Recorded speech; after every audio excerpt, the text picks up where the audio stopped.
Muy buenos días. Hoy, en el día 297, leeremos los capítulos 11 y 12 del Evangelio según Lucas. Comencemos. Aconteció que estando Jesús orando en un lugar y cuando terminó, uno de sus discípulos le dijo, Señor, enséñanos a orar, como también Juan enseñó a sus discípulos. Y les dijo, cuando oréis, decid, Padre nuestro que estás en los cielos, santificado sea tu nombre, venga tu reino, hágase tu voluntad, como en el cielo, así también en la tierra. El pan nuestro de cada día, dánoslo hoy, y perdónanos nuestros pecados, porque también nosotros perdonamos a todos los que nos deben. Y no nos metas en tentación, mas líbranos del mal.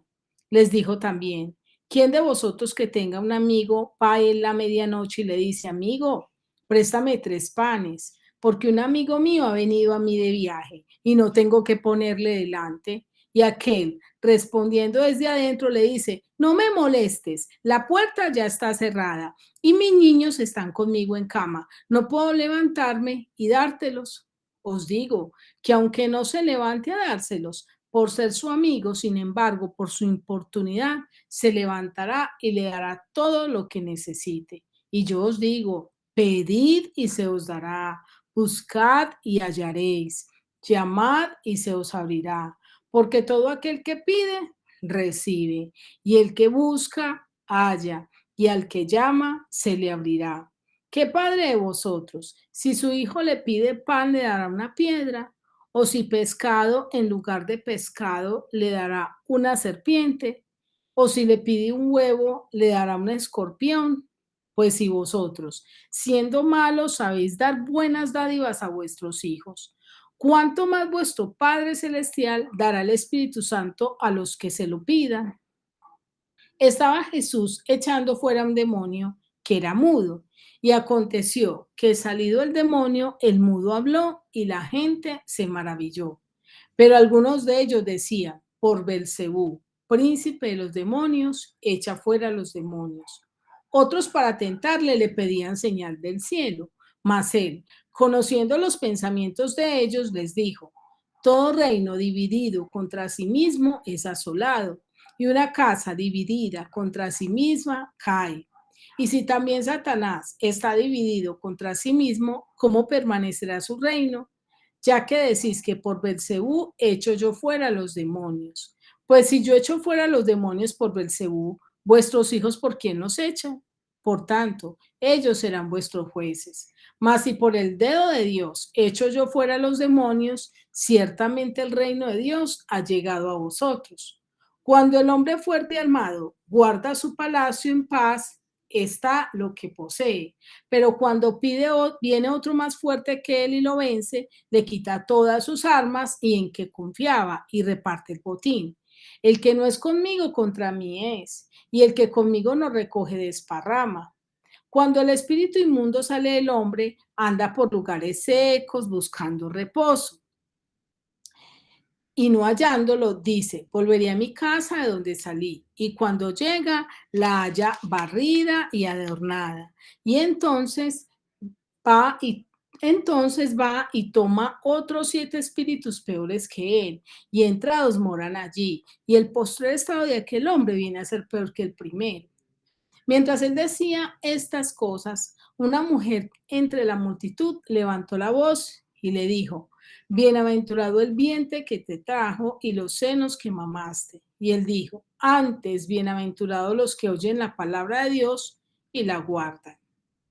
Y apiñándose en las multitudes comenzó a decir, esta generación es mala, demanda señal, pero señal no le será dada, sino la señal de Jonás.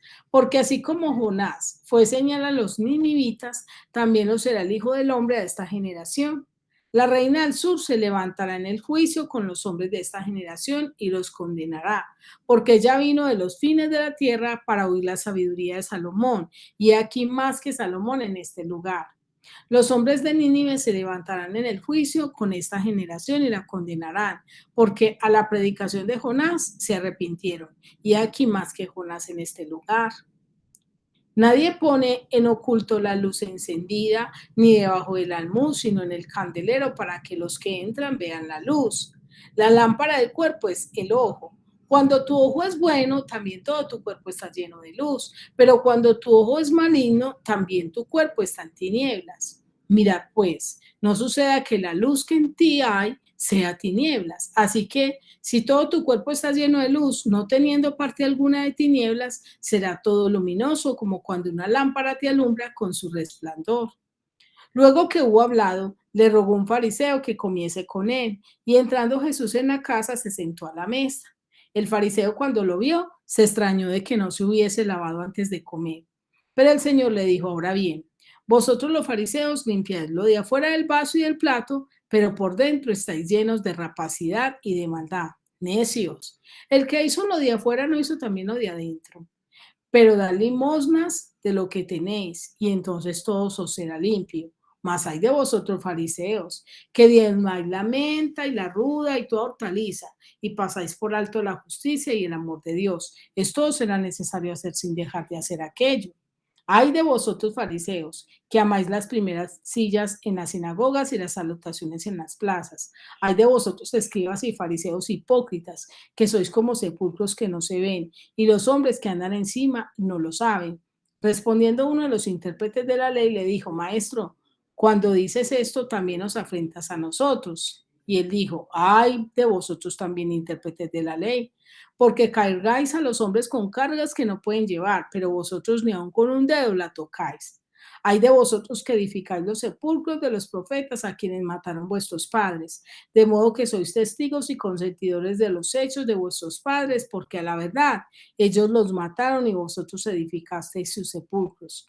Por eso la sabiduría de Dios también dijo, les envié profetas y apóstoles, y de ellos a uno matarán y a otros perseguirán, para que se demande de esta generación la sangre de todos los profetas que se ha derramado desde la fundación del mundo. Desde la sangre de Abel hasta la sangre de Zacarías, que murió entre el altar y el templo, sí, os digo que será demandada de esta generación. Hay de vosotros, intérpretes de la ley, porque habéis quitado la llave de la ciencia. Vosotros mismos no entrasteis, a los que entraban se lo impidisteis. Diciéndoles él estas cosas, los escribas y los fariseos comenzaron a estrecharle en gran manera y a provocarle a que hablase de muchas cosas, acechándole y procurándole cazar alguna palabra de su boca para acusarle. Ahora leeremos el capítulo 12. En esto, juntándose por millares la multitud, tanto que unos a otros se atropellaban, comenzó a decir a sus discípulos, guardaos de la levadura de los fariseos, que es la hipocresía, porque nada hay encubierto que no haya de descubrirse, ni oculto que no haya de saberse. Por tanto, todo lo que habéis dicho en tinieblas, a la luz se oirá, y lo que habéis hablado al oído en los aposentos, se proclamará en las azoteas. Mas os digo, amigos míos, no temáis a los que matan al cuerpo y después nada más pueden hacer, pero os enseñaré a quién debéis temer. Temed a aquel que después de haber quitado la vida tiene poder de echar en el infierno. Sí, os digo, a este temed. No se venden 5 pajarillos por 2 cuartos. Con todo, ni uno de ellos está olvidado delante de Dios, pues aún los cabellos de vuestra cabeza están todos contados. No temáis, pues, más valéis vosotros que muchos pajarillos. Os digo que todo aquel que me confesare delante de los hombres, también el Hijo del Hombre lo confesará delante de los ángeles de Dios. Mas el que me negare delante de los hombres, será negado delante de los ángeles de Dios. A todo aquel que dijere alguna palabra contra el Hijo del Hombre, le será perdonado, pero al que blasfemare contra el Espíritu Santo no le será perdonado. Cuando os trajeren a las sinagogas y ante los magistrados y las autoridades, no os preocupéis por cómo o qué habréis de responder o qué habréis de decir, porque el Espíritu Santo os enseñará en la misma hora lo que debáis decir.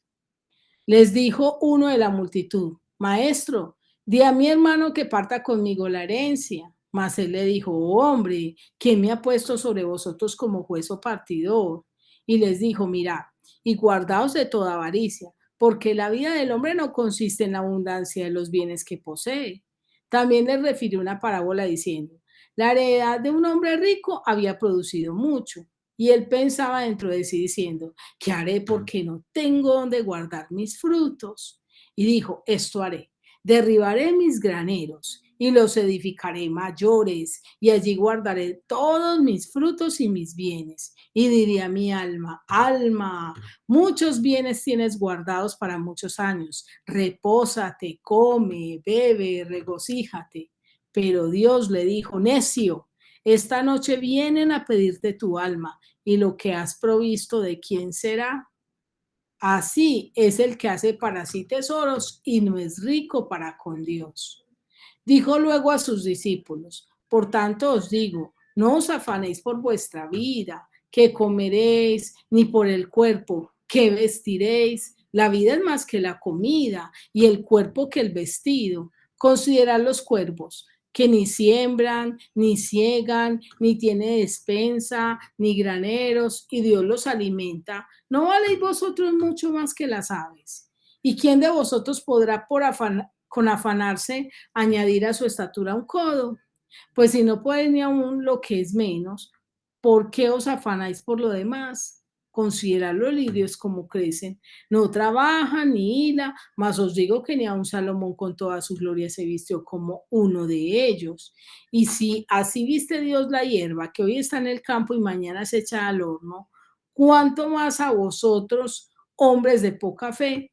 Vosotros pues no os preocupéis por lo que habéis de comer, ni por lo que habéis de beber, ni estéis en ansiosa inquietud, porque todas estas cosas buscan la gente del mundo, pero vuestro Padre sabe que tenéis necesidad de estas cosas. Mas buscad el reino de Dios y todas estas cosas os serán añadidas. No temáis manada pequeña, porque a vuestro Padre le ha placido daros el reino. Vended lo que poseéis y dad limosna. Haceos bolsas que no se envejezcan, tesoros en los cielos que no se agoten, donde el ladrón no llega ni polilla destruye, porque donde está vuestro tesoro, allí estará también vuestro corazón. Estén ceñidos vuestros lomos y vuestras lámparas encendidas. Y vosotros sed semejantes a hombres que aguardan a que su Señor regrese de las bodas, para que cuando llegue y llame, le abran enseguida. Bienaventurados aquellos siervos a los cuales su Señor, cuando venga, halle velando. De cierto os digo que se ceñirá y hará que se sienten a la mesa y vendrá a servirles. Y aunque vengan a la segunda vigilia y aunque vengan a la tercera vigilia, si los hallare así, bienaventurados son aquellos siervos. Pero sabed esto, que si supiese el padre de familia que ahora el ladrón habría de venir, velaría ciertamente y no dejaría minar su casa. Vosotros pues también estáis preparados, porque a la hora que no pensáis, el Hijo del Hombre vendrá. Entonces Pedro le dijo, Señor, ¿dices esta parábola a nosotros o también a todos? Y dijo el Señor, ¿quién es el mayordomo fiel y prudente al cual su Señor pondrá sobre su casa para que a tiempo les dé su ración? Bienaventurado aquel hombre al cual, cuando su Señor venga, le haya haciendo así. En verdad os digo que le pondrá sobre todos sus bienes. Mas si aquel siervo dijera en su corazón, mi Señor tarda en venir, comenzaré a golpear a los criados y a las criadas y a comer y a beber y a embriagarse. Vendrá el Señor de aquel siervo un día en que éste no espere y a la hora que no sabe, y le castigará duramente y le pondrá con los infieles. Aquel siervo que, conociendo la voluntad de su Señor, no se preparó y hizo conforme a su voluntad, recibirá muchos azotes. Mas el que sin conocerla hizo cosas dignas de azotes, será azotado poco, porque a todo aquel a quien se haya dado mucho, mucho se le demandará, y al que mucho se le haya confiado, más se le pedirá. Fuego viene a echar en la tierra, y ¿qué quiero si ya se ha encendido? De un bautismo tengo que ser bautizado, y cómo me angustio hasta que se cumpla. ¿Pensáis que he venido para dar paz en la tierra? Os digo, no, sino disensión. Porque de aquí en adelante, 5 en una familia estarán divididos, 3 contra 2 y 2 contra 3. Estará dividido el padre contra el hijo y el hijo contra el padre, la madre contra la hija y la hija contra la madre, la suegra contra la nuera y la nuera contra la suegra. Decía también a la multitud, cuando veáis la nube que sale del poniente, luego decís, agua viene, y así sucede. Y cuando sopla el viento del sur, decís, hace calor, y así y lo hace. Hipócritas, ¿sabéis distinguir el aspecto del cielo y de la tierra? ¿Y cómo no distinguís este tiempo? ¿Y por qué no juzgáis por vosotros mismos lo que es justo? Cuando vayas al magistrado con tu adversario, procura en el camino arreglarte con él. No sea que te arrastre el juez y el juez te entregue al alguacil y el alguacil te meta en la cárcel. Te digo que no saldrá de allí hasta que haya pagado su última blanca. Ahora quiero invitarte a que meditemos y reflexionemos acerca de estos dos capítulos que hemos leído. En el capítulo 11, el Señor nos relata la historia donde los discípulos le dicen al Señor que les enseñe a orar. Y Dios allí les muestra la oración modelo, la oración que conocemos como la oración del Padre Nuestro. Cuando Jesús les enseñó a orar, no es que les dijo que siempre repitieran el Padre Nuestro, sino que les enseñó un modelo de oración que yo les quiero explicar. Primero, el Padre Nuestro dice, Padre Nuestro. Empieza diciendo así, eso lo vemos en el versículo 2 del capítulo 11. Cuando oréis, decid, Padre Nuestro que estás en los cielos. Entonces, lo primero que tenemos que entender es que nuestra oración es al Padre. Cuando usted y yo pedimos, le pedimos al Padre. Tú le dices, Padre, aquí estoy. Padre, a ti vengo. Padre, levanto mi corazón delante de ti. Entonces, mi oración va dirigida al Padre. Pero yo tengo que reconocer la grandeza del Padre. Lo vemos en el mismo versículo 2. Padre nuestro que estás en los cielos. Hay gente que dice, yo le pido a Diosito.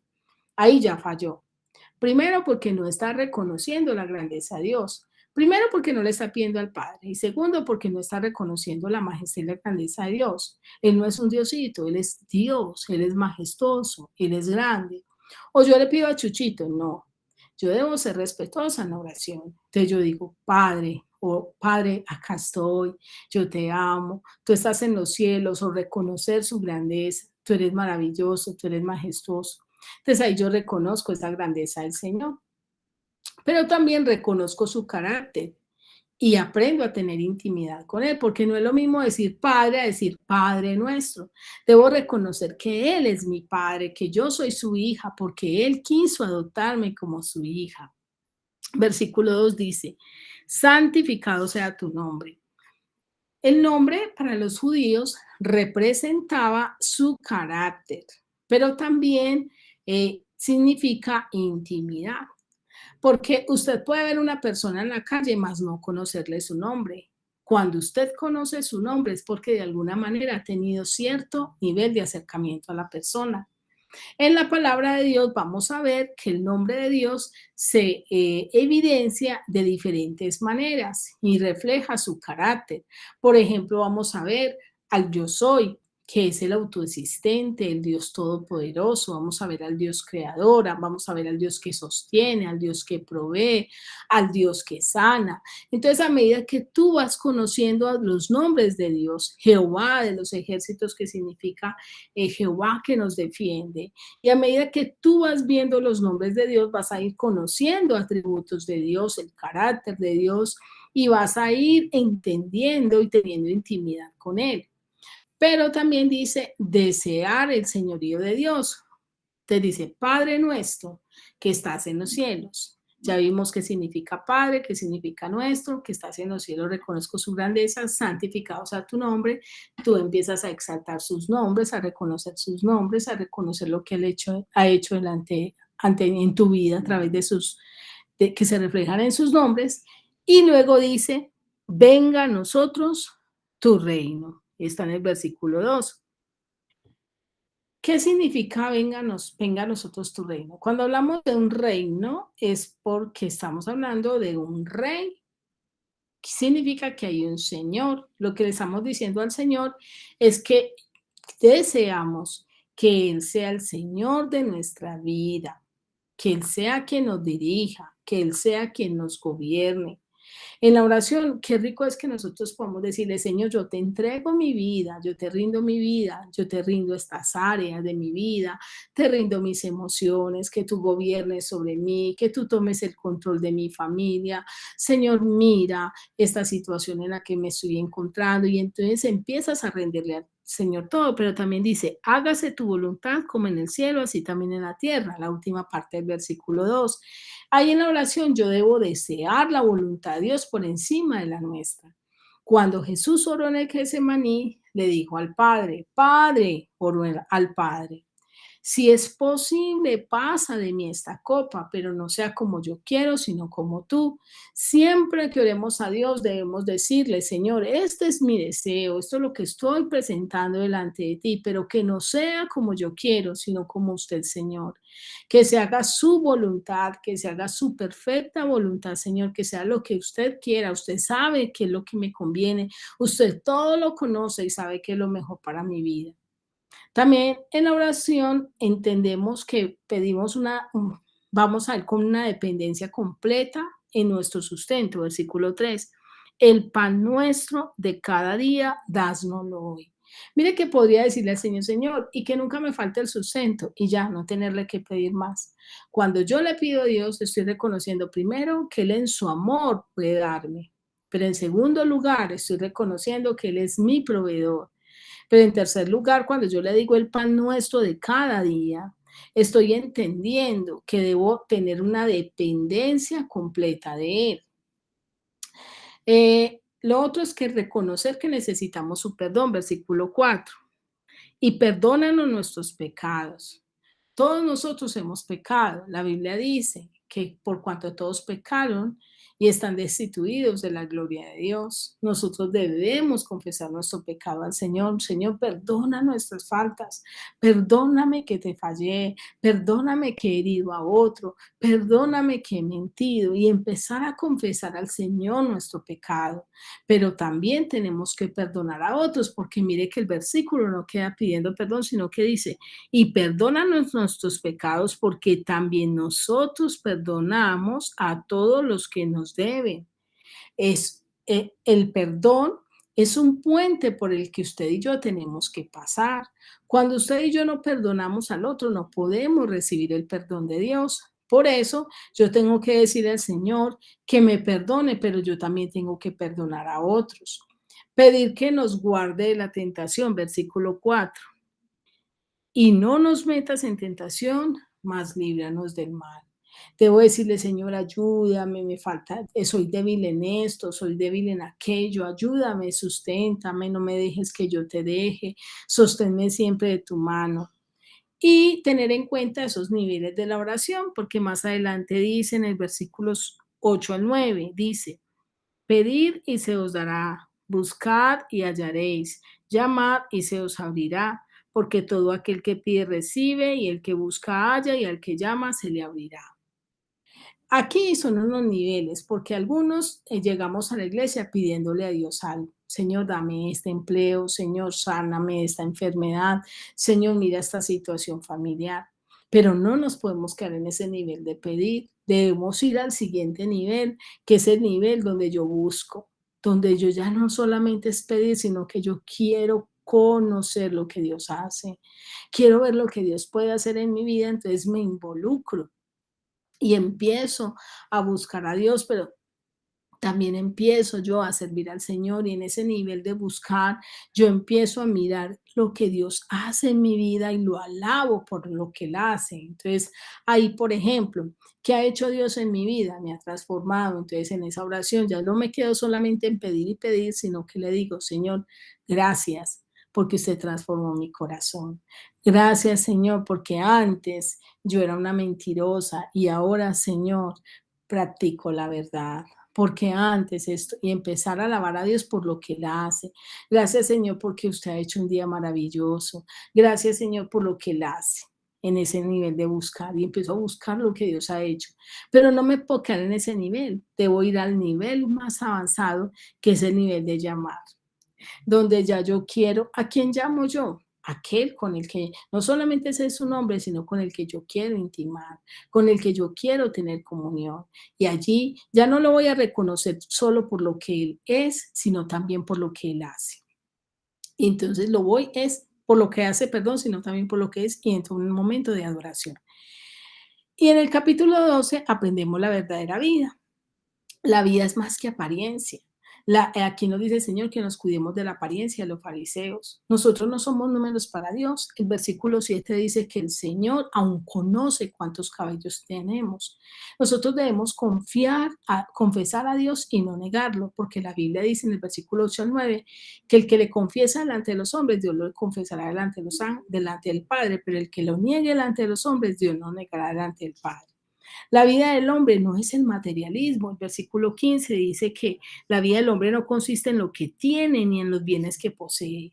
Muchas veces nos preocupamos por conseguir y conseguir y qué es lo espiritual. Y el Señor nos muestra que los bienes no nos sostendrán para siempre. Y nos muestra ahí una parábola de un hombre que es muy rico y buscó y atesoró, pero no se llevó nada. La vida es más que tesoros. Yo debo buscar los tesoros espirituales, esos que sostienen. Yo tengo que ser ese vigilante al regreso de Cristo, porque Él vendrá por segunda vez. Y por último, Él me hace un llamado a la prudencia y a la fidelidad de vivir como Él le agrada. Quiero terminar esta meditación con la siguiente pregunta. ¿Qué tal tú? ¿Vivirás una vida centrada en lo que este mundo ofrece, de buscar riquezas, de buscar fama y gloria? ¿O vivirás una vida de acuerdo a los criterios de este mundo? Quiero desearte un feliz día y que Dios te bendiga.